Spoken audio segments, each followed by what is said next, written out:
So emotional eating is a way that you protect yourself from rejection. So let's dive in. So if you're new here, welcome. My name is Michelle. I'm a certified holistic nutritionist specializing in emotional eating. And I wanted to talk about this because it might seem really obvious that we emotionally eat. If we kind of look at how we're feeling, we feel rejected. We don't feel seen or heard or validated or understood or accepted. And this creates this discomfort, this shame that we then go to food, this rejection, and we go to food to soothe ourselves, to distract from that discomfort. And so something I was thinking about is that if we look at every movie or every TV show, and someone's going through a breakup, they're sitting on the couch, they're eating a tub of ice cream, they're emotionally eating, and it's kind of seen as that's the thing we do when we go through these big life things. And so I don't want this to be the norm. And if you've ever met me in person, I always say that I think everyone's an emotional eater just because of the way our society is, the way we look at food, how everyone thinks they're a foodie, and it's a really accessible way to take in something that kind of numbs us or makes us feel good or gives us a bit of pleasure, and we don't have to look at what's really going on. But if you're here, you're probably struggling with emotional eating for a really long time, for years and decades, and it's this pattern, and you are probably at the point where it just feels like enough is enough. I really want to do something because I don't feel good. These emotions are coming up too regularly. I'm emotionally eating too regularly, and I don't feel good. Usually when we have a lot of calm space in our life or not a lot of things happening, we can, it seems more manageable because we won't be triggered into our emotional eating. We're not feeling that much discomfort or distress. It doesn't mean our emotional eating went away. It just means we're not getting triggered into it. And so something that I'm seeing and what I see with clients is that they reach this point where they're just getting triggered into their emotional eating. Life is just whacking them over the head. And it was the same for me in my journey. A lot of things were happening and a lot of big emotions were coming up. And even the small emotions, they were piling up on top of each other because I didn't have a way to process and move through my emotions. I could kind of get away with talking to someone or distracting from it or emotionally eating, and that helped for a little bit. But when it really, push came to shove, I couldn't really fight it. And I would emotionally eat, and it was just happening so much. And you don't feel good in your body. You don't feel good in your life. You feel out of control, and all these thoughts, these obsessions you're trying to control with diets and exercise, and you're just trying to feel okay. And you think that, if you could finally get this under control, you'd be okay. But what I want to say is emotional eating is a coping mechanism. It starts in childhood. And this sense of rejection, these big emotions, they didn't just start happening. They've been happening for a really long time and building up. And so when we're very young and we don't have parents or caregivers that can model to us how to move through big emotions, that can be with us as we move through these big emotions, that can help us resolve them, find solutions to them, and understand them, then we feel like we're kind of stuck. We might get triggered into a big emotion, and that's where it ends. We have the emotion, and then we don't know what to do. And for emotional eaters, we go to food, and that kind of numbs it out and distracts you, and it might get pushed under the surface a little bit more. It doesn't mean the emotion went away. It doesn't mean that situation went away.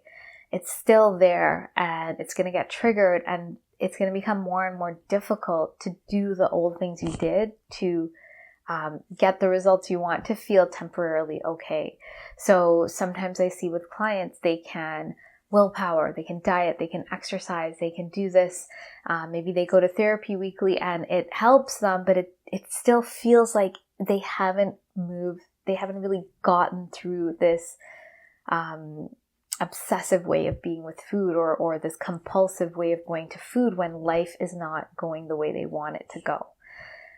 And so this begins in childhood, and because it begins so early, it's really woven in, it's really ingrained, it's a very automatic pattern. And this sense of rejection It's like this really core root of this. And so how do we move through this? It's such a big thing. It's a big issue. It's a big wound. And there are layers to it. And it doesn't mean that once you resolve your emotional eating, you get rid of all of your trauma or all of your wounds. But what I've seen in my experience and with clients is that we can get to a point where we resolve it and you can't go to food. You'll be at a point where you're learning to meet your true needs. And that's a really beautiful place to be in. When you're meeting your true needs, when you're triggered, you're actually integrating those emotions. You're actually becoming more and more whole and more aligned and more confident in yourself. Because when you are meeting your true needs, there is a softening in your nervous system. There's a calm. There is like an exhale. And when you're fighting yourself and you're just putting Band-Aid on Band-Aid or using food, there's an agitation in your nervous system. And so that's piling up more and more to be triggered into emotional eating. And so when we're working with our emotional eating, we have to see bigger than just food and our body. At the core of this is really in childhood and what needs weren't met. And so from that seed of our needs not being met, if our parents or caregivers couldn't see us, hear us, understand us, validate us, accept us as we were in our emotions, or even just as we were, that's going to bring up shame. And shame is an uncomfortable emotion. And if they couldn't see us before, they're not going to see us in our shame. Or if we're having a bad day, they're not going to be able to accept us that way. They're not going to acknowledge us. They're not going to see, hear, and validate us and create a safe container where we can process that emotion and they can help us unpack it and understand it and find a new way forward. So an example would be, let's say you had a really rough day at school, you had a fight with someone, and you felt really hurt. And so you come home and your parents say, oh, it's not a big deal. That person's not a good person. Don't worry about it. You're better than that. And so while that might be good advice, it's not the right time or place for that because you're already hurt. You're already in your emotion. So you have to process that hurt. You need understanding. Of course you would feel hurt. Of course you wouldn't feel seen. Of course you feel sad as well. Like, what other emotions are there? And allowing you to feel like, yes, I can feel this way. There's acceptance there. Moving through that. And once you're able to move through the emotion, what happens with your brain is it shifts from the emotional brain to the cognitive brain, where you can accept advice, you can accept information, and there we can start talking about, this is what a good friend is, this is what would be the next best steps to do in a situation like this. Let's see if we can find friends like that. And that's where the information is going to sink in. And throughout this process, you feel seen and heard and accepted, and you're open to information, you're open to someone's help and guidance, and you've created trust, But what happens to us, it's not just, this was just an example. It's like time and time again in these little ways we get dismissed or something's wrong with us, and it builds up and it leaves us feeling shame and discomfort, rejection. And if our parents or caregivers are not modeling to us how to accept ourselves because they're not accepting ourselves, well, we develop that voice internally as well. And we develop these coping mechanisms like emotional eating. We want to emotionally eat to numb out that pain because we don't know what else to do. And once that seed is planted, that's a very deep subconscious pattern.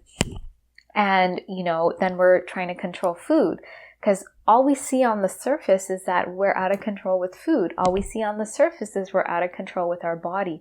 And in our society, well, if you don't look a certain way, you're not going to be accepted. So there's this deeper connection to that. If if you don't restrict, you're not going to lose the weight. And so all of these things become connected. And so then, as time goes on, it creates other issues, not just with emotional eating, it creates issues in your body, with your health. And so this just snowballs, and there's that part of you internally that is not able to move through these emotions. And you might even say you have that internal voice of your parents, suck it up. I shouldn't feel this way. I'm too sensitive. And that prevents you from actually processing, moving through. And so how do we move out of rejecting ourselves? How do we move into acceptance and understanding, seeing, hearing, validating ourselves? Well, we need to start really understanding this pattern. We need to see that it's a coping mechanism. It wasn't that something was wrong or bad about us. It's just the way we were able to survive.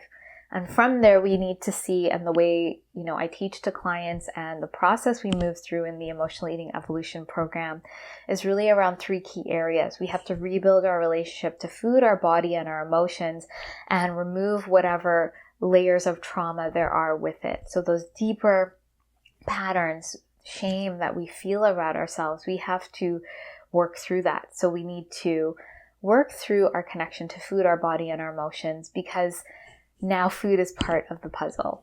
So as we work through our relationship to food, we're moving from this diet restrictive mentality, or maybe this fearful mentality around food, because food was this thing we could control to get the body we wanted or the acceptance we wanted. We're moving into a way that connects back to our body, what feels good in our body, so that we can start seeing when we're triggered into our emotional eating.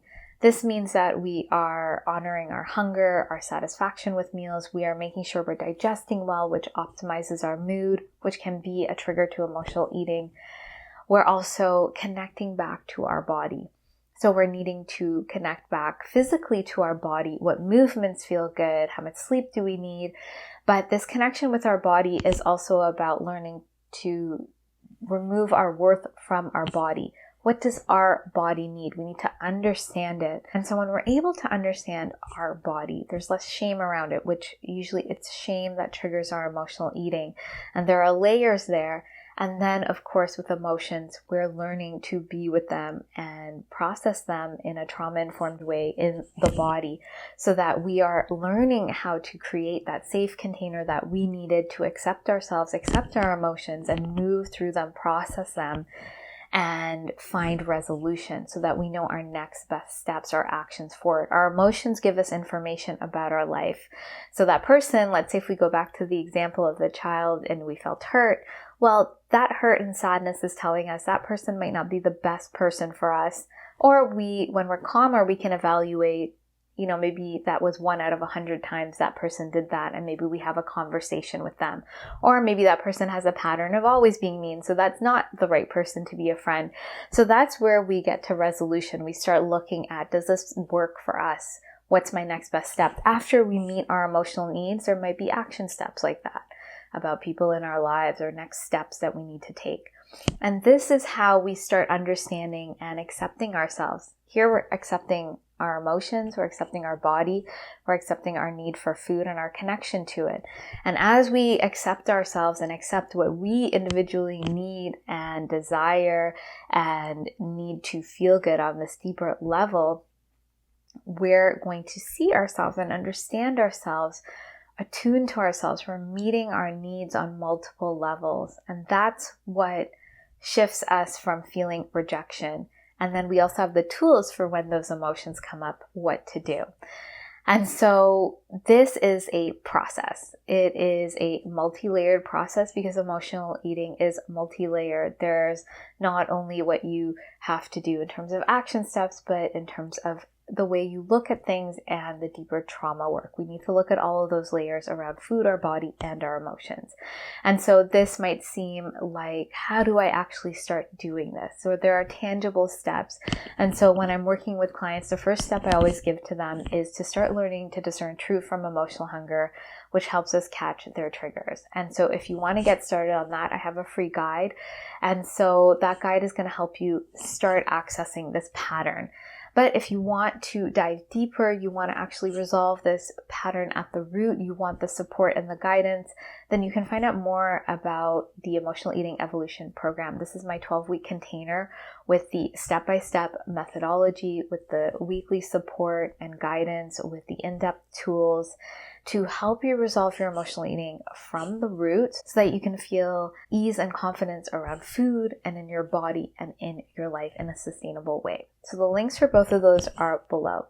If you have any questions about what I've shared with you today, please let me know. Please be sure to like and subscribe if you haven't, and I look forward to sharing more with you, and I hope you have a great day.